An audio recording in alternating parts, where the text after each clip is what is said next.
Thank you for being here. Thank you for serving your country for the fourth time. I appreciate that. Look forward to having you confirmed. Taking off from my colleagues, we're talking about innovation, something that's near and dear to my heart.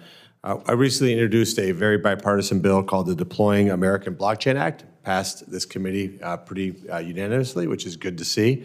And I just want to make certain that you're committed to implementing that properly when it gets passed by both chambers, to really look at what America can do to take that next step in being the center for the evolution of blockchain technology. So I haven't read your bill, Senator, but certainly support American leadership in blockchain. Right.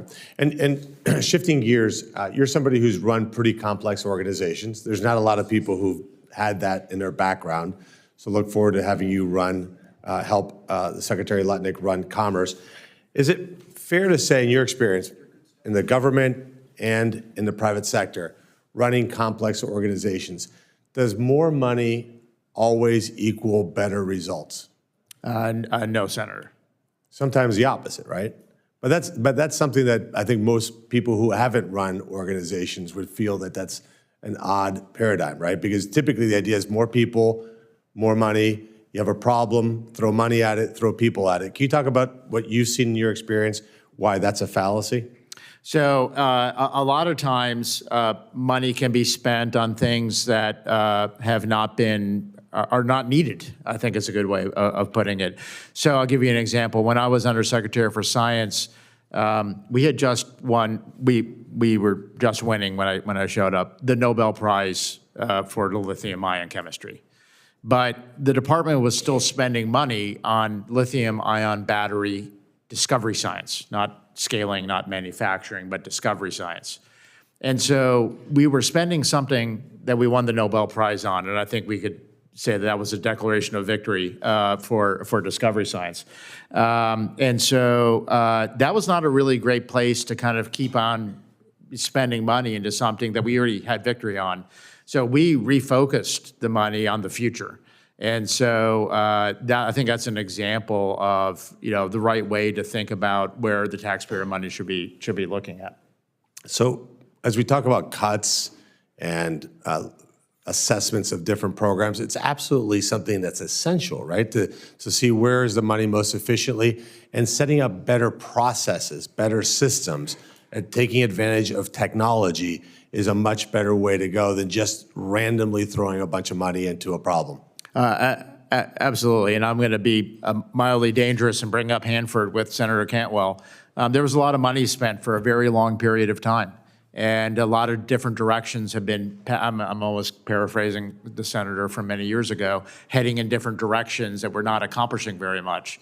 And when the senator looked at me and Secretary Brouillette 8 years ago and said, Can you say that we're going to focus on the things that work rather than things that are not working, not pivot back and forth and get things done? And one of the proudest things that I think the two of us and others did was last couple of days of the previous administration was to call up the senator and say that we had completed construction. That's great. Shifting gears again. 25 years ago, so we're in a 25th year anniversary of what I think is the most toxic, most outrageously terrible bill in the history of the United States of America, which is the U.S.-China Normalization Act.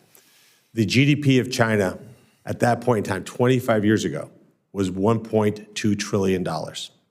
It's projected to be $20 trillion next year.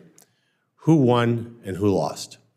The accession of China to the WTO and the normalization was very, very poor to the U.S. economy, and in particular to the manufacturing workers. That about 5 million people lost their jobs.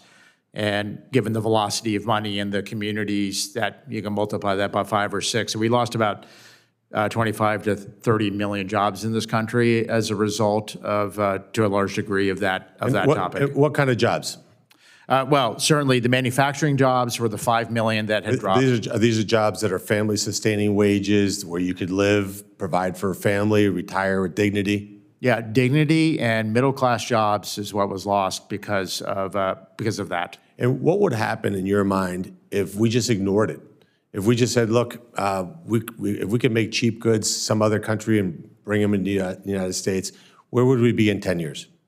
I think the trends that we're seeing around fentanyl, trends that we're seeing in small town America, that really accelerated over the last 20 years because of that collapse of manufacturing and related jobs. Yeah, I think you'll see that continue, and I think all of us, don't want to see that continue. Well, thank you.